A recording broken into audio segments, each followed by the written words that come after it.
In today's video, I'll teach you how to redeem Roblox gift card on mobile. So if you want to redeem the Roblox gift card, first of all, what you have to do is launch open any browser of your choice. You'll not be able to redeem the Roblox gift card on the application itself.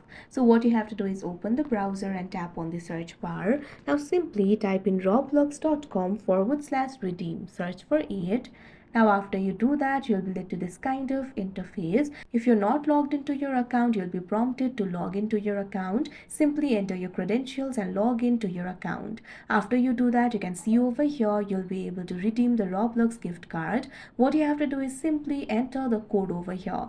Tap on the field of code. Now enter the code of your gift card. Make sure to enter the correct code. Now after you do that, what you have to do is tap on this option redeem that you can see right over here on your screen. Now after that, your Roblox gift card will be redeemed. So that is how you redeem Roblox gift card on mobile. I hope you found this video helpful. Thank you for watching.